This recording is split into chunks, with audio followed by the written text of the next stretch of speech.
Thank you, Larry, you're right. It's a delight to be out in the Berkshires. It really is great country out here, and those of us that are in Boston every day, I'm not sure we appreciate the grandeur and the splendor that is out here. And in fact, a lot of the quality of life and the intellectual vigor that's going on out here and the interaction. It's so nice to meet with some of you that I've known for years only in the banking industry, only by phone, and others that have just got to meet. The networking and the interaction that's going on here is just terrific. And I know I can speak for myself, and I think some of the rest of us that have drove an hour in the dark west. It's really worth our time, certainly for me, to be out here. So, welcome. When Larry and some of the others on the steering committee were getting together and asked if I would join in a little bit and be part of this program, I didn't hesitate and said, sure. Because, as Larry indicated, almost all of my professional career has been involved in, I guess you can say, banking, legislation, and politics.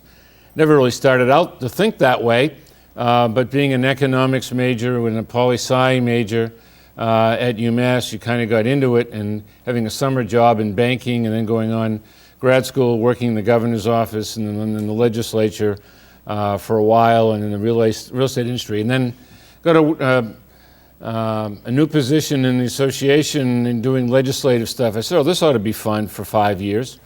And 35 years later, here I am. And I'm sure all of us have stories like that about how did we get to where we are. It's by networking, it's maybe by accident, and maybe by some planning. And I use that as a backdrop because I think a lot of our adults today, and certainly a lot of our young people, those of us that have had kids go through college and those of us that are helping to mentor, or whether it's our friends' kids or just young adults and high schoolers that we work with or we know how important that is. To network, to make a case. Okay, well, what does this have to do with legislation? Well, getting legislation passed or getting regulations adopted or basically getting anything done is really the art of negotiation. One of the things that I tell my students, and how many academics, and I mean by academics, those of you that are teachers either in high school or college or elementary, are in the room? Wonderful. Certainly I can say for all of us that we're really glad that you were able to break away for a day and, in a sense, be on the other side of the podium, on the other side of the classroom, and hopefully get some good stuff and some good contacts and information from us. But kudos to all of you, because you know how difficult it is to try to get anything done through a school system. My wife was a teacher for 30 years before she retired a couple of years ago, and trust me, dinner table was whack, whack, whack about you in the business world don't and I said, wait a minute, you in the teaching world don't, and then, anyway, we're still married. Happily. But it's about negotiation. It's about figuring out what do you want to get, who are the folks that you need to try to convince to adopt your point of view or accept some of your points of view. None of us ever get all of what we want. Ever. I go back to a convention that I went to, it's got to be 10 years ago. And the keynoter, or anyway, certainly it was a presenter that made an impression.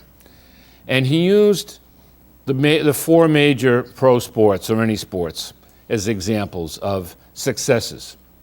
Start with baseball, the World Series starts tonight, I believe. And so what is an all-star hitter?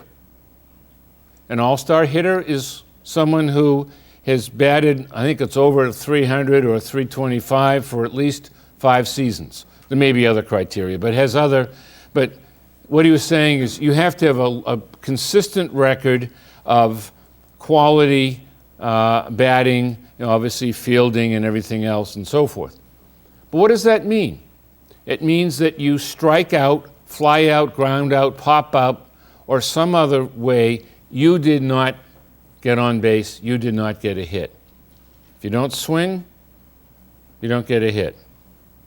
But 7 out of 10 times, or 66% of the time, you don't get a hit.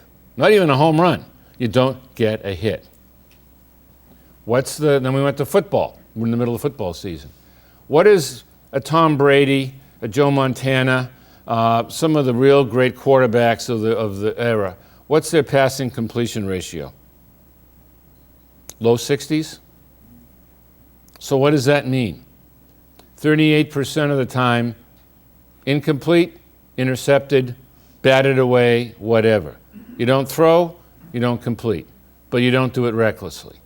Same thing with field goal percentage and free throw in basketball. Same thing with goals on net or whatever you want to use in hockey. But clearly the point was, if you don't swing, if you don't throw, you don't succeed.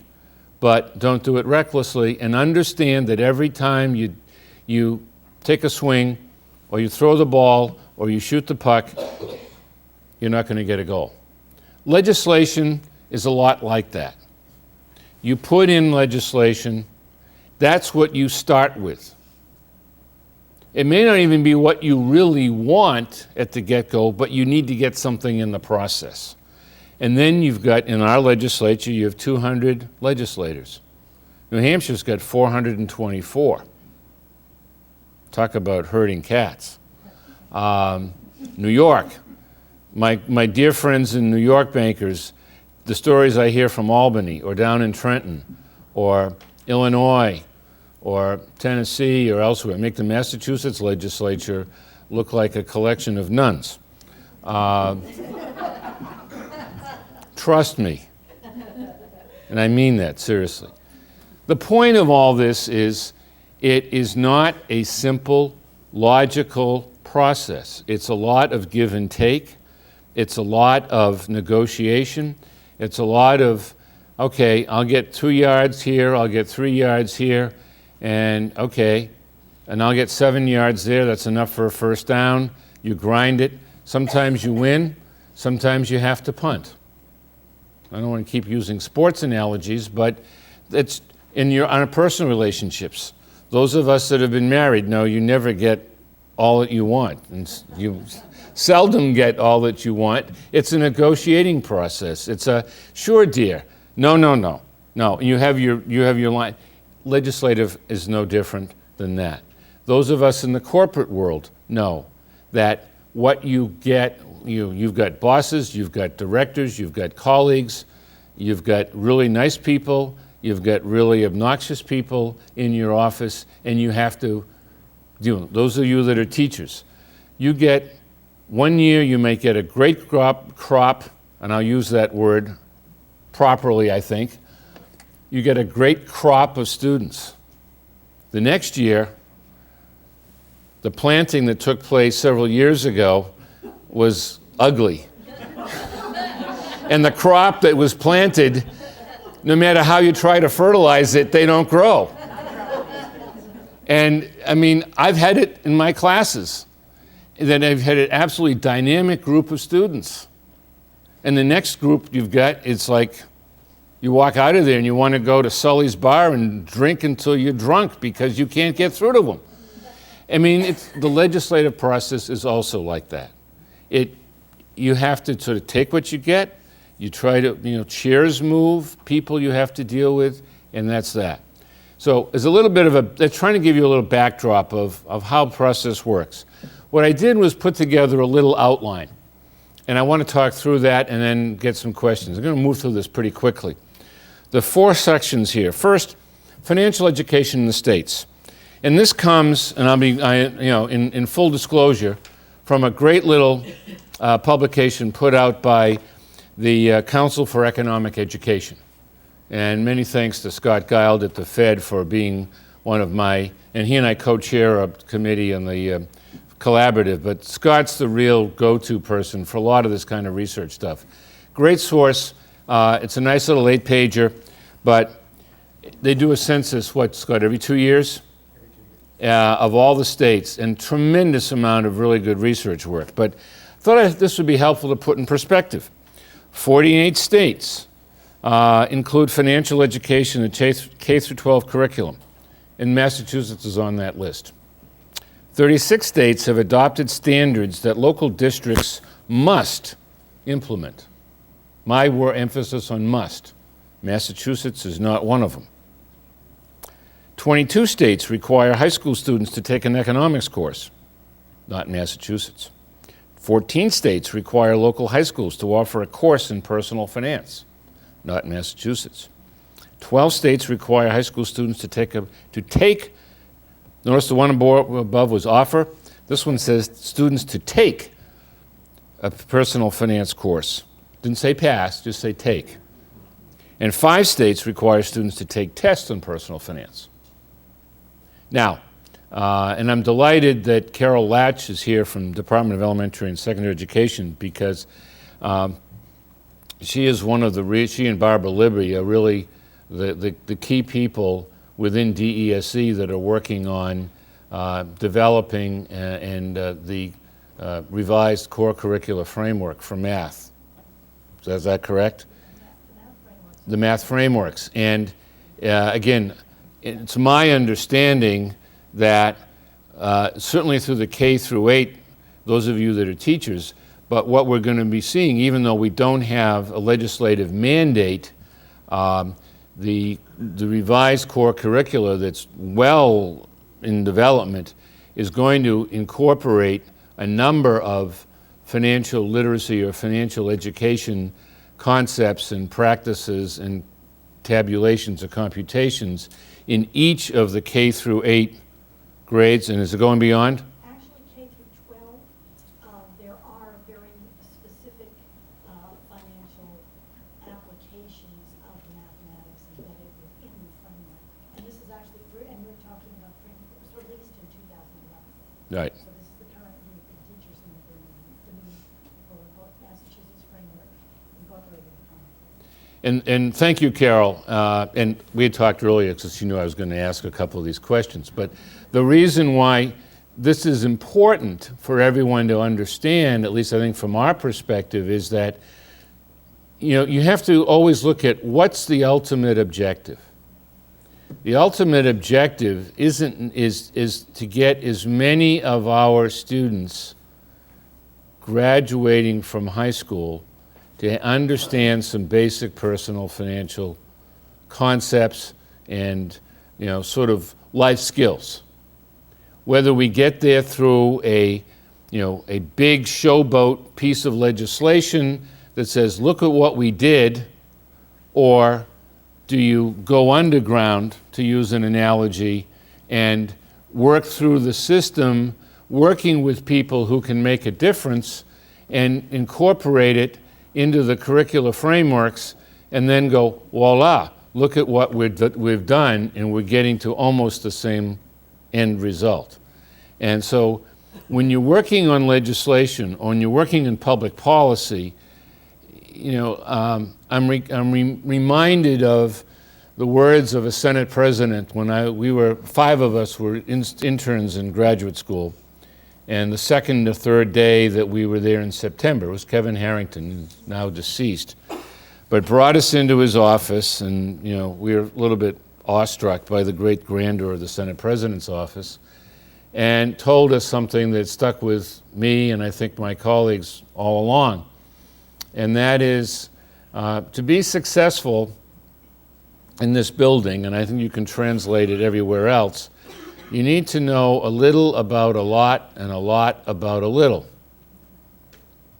And then the second piece of that was, remember, the role of the staff, AKA the 5 of us, is to be on tap, not on top.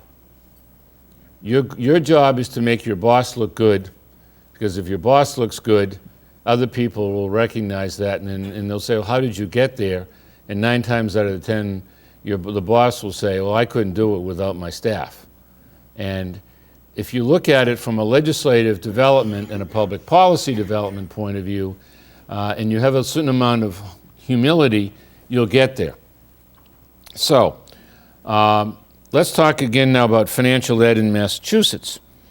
We don't have any statewide standards or mandates yet to offer personal finance.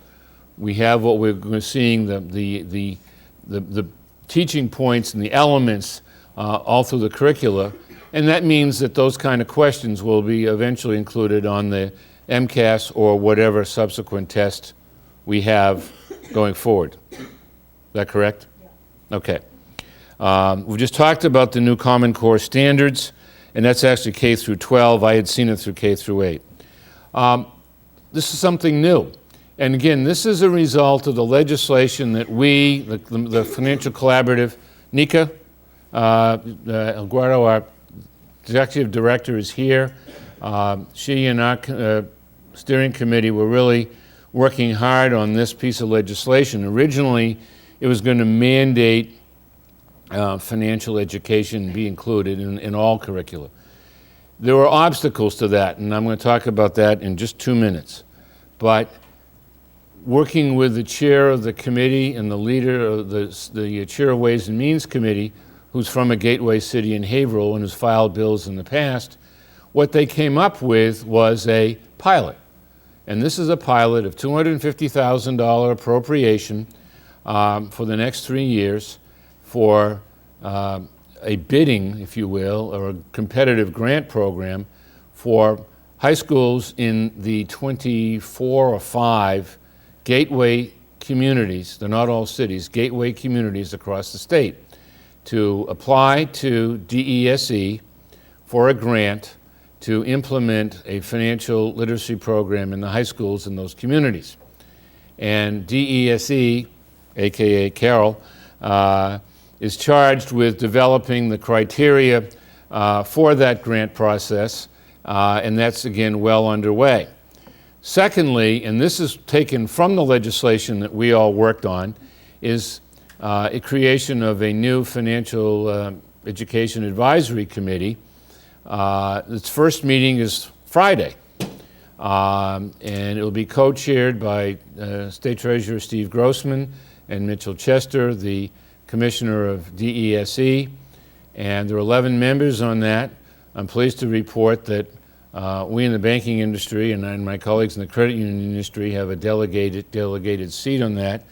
And our delegee is the president of a South Coast bank, very passionate, very committed about financial education, been a major sponsor of the Credit for Life Fair in their area and many other things.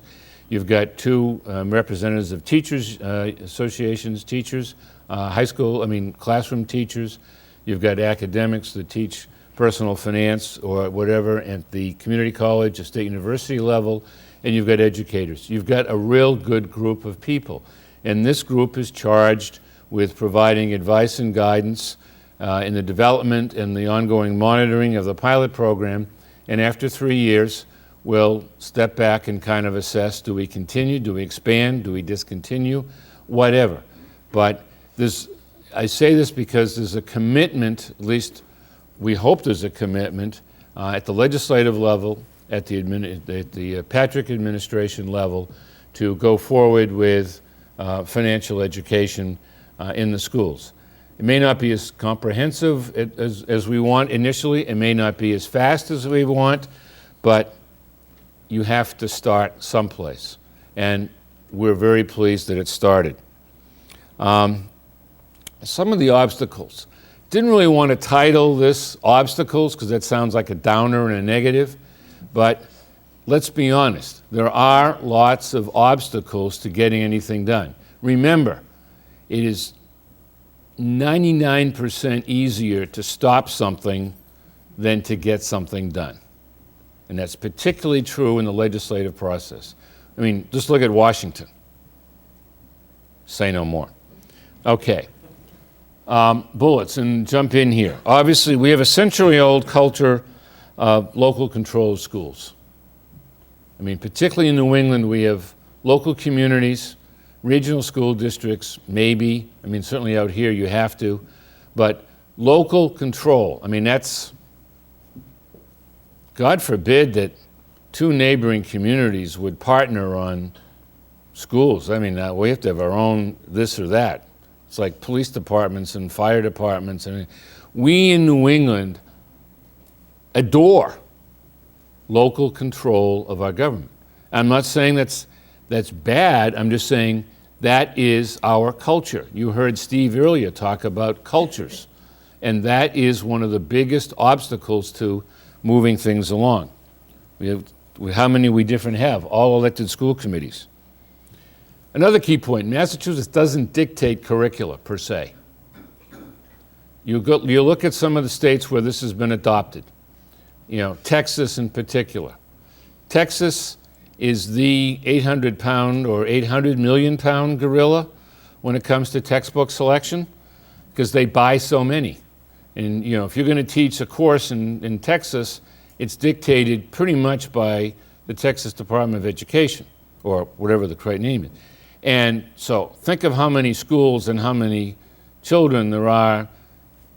That's a pretty big client for a textbook publisher, or now an iPad electronic provider or whatever. So you look at those kind of states in Tennessee, Virginia, you have county-wide school systems. The counties run the schools. So again, Montgomery County in Maryland, 950,000, a million people, one county school system. Just think of how much easier it is to implement curricular changes for a wide swath of students. Probably the biggest obstacle to implementing financial education with a statewide mandate is this next bullet, Proposition 2.5. We all passed that as voters 32 years ago, 1980. It prohibits the state imposition of mandated costs on local communities without providing funding for the service. So, and hence the reason for the pilot, because there is a culture, there's a rationale, whatever. If you're going to mandate, you got to pay for. The superintendents balk. There are a lot of obstacles, but at the end of the day, the number one, at least from what we can gather, is this mandate is a state to come and tell you, you need to go, where am I going to get the curricula? How am I going to train the teachers? Where am I going to get the funding? It's a mandate. It's an obstacle. And then we have disagreement. Where should it be taught, math or social studies? Legitimate arguments for both. Curricula. There's more than enough good curricula out there. We don't need, I hope I'm not stepping on anyone's toes. We don't need any more curricular development. We need good evaluation of what's there and, try to kind of coalesce behind some that make a lot of sense. And then this last one, lack of sufficient teacher training. Steve mentioned it very early at the beginning. There are a lot of parents that are very uncomfortable talking about money. They'd rather talk about sex with their kids than money. They're more comfortable because the kids see sex stuff all the time. Everything is kind of got a sexual innuendo to it. And money, it's easier to have that conversation for a lot of folks. A lot of teachers, and let me ask the teachers here, maybe by just a nod or whatever, but our experience has been that a lot of teachers themselves may not be as comfortable, particularly those teachers that are not like you that are teaching this stuff, but everyday math teacher or elementary teachers, they may not be as comfortable in their personal financial situation, or just, a lot of the concepts they haven't really got themselves. And so we need and that's one area where I think the business community can really step up, and that is in generating a lot more resources to provide no-cost training to teachers so that they can be more aware and more comfortable in understanding financial ed. I've got a couple of minutes left for questions, but three minutes, I'm told. So let me stop there and try to entertain questions either during this or certainly I'm going to be around till about 2 before I unfortunately have to be back in Boston. Yes? In this current election cycle, or in previous election cycles, have you ever seen the concept of financial literacy in our school systems in Massachusetts brought up as an issue? A little bit. We've had conversations with both Scott Brown and Elizabeth Warren, for example. And I do know that the chief advisor for Elizabeth Warren pretty well. She really gets it. I'm a little surprised that perhaps they haven't brought that in a little bit more, particularly given her background and so forth. But, that doesn't really seem to be what, is resonating that much right now. But, we've talked to legislators, but, 65% of the candidates for state legislature are already elected. They have no opposition. So, yes. What's the evidence you use to determine that these 4 states on the bottom had good programs? Was it the program itself? Was it some evaluation of the students, or just curious? Well, it comes from lots of places. One of them would be the kind of criteria that some of this goes on. There are lots of studies, and I know I haven't got enough time here, but I mean Scott at the Fed has seen a lot more of the studies. There are some studies that are going on, again, to try to evaluate what does work. These are examples of, at least on paper, and what they've done for evaluation. I'll just say Texas has got a nice little online, a nice grid and metric chart of all kinds of programs and what they've reviewed and approved as being suitable and appropriate for different levels. It's still very much a work in progress. And I think, Duncan, do we have time for more? Or are we on one more question? Or? But to your point, again, that's one of the things that I think we heard in the legislature was, well, how do we know, what works? Well, I would say, how do we know how well all the health education works? You have to wait 5-10 years to see, do we see a decline in teenage pregnancy? Do we see a decline in the use of alcohol and drugs by kids in high school? We're seeing certainly results on the positive side with Massachusetts having the highest or among the highest testing scores of any state in the country. Kudos to you teachers. So that's a measure. But how long has it taken to figure out what does that work? And just passing a test isn't all that's out there.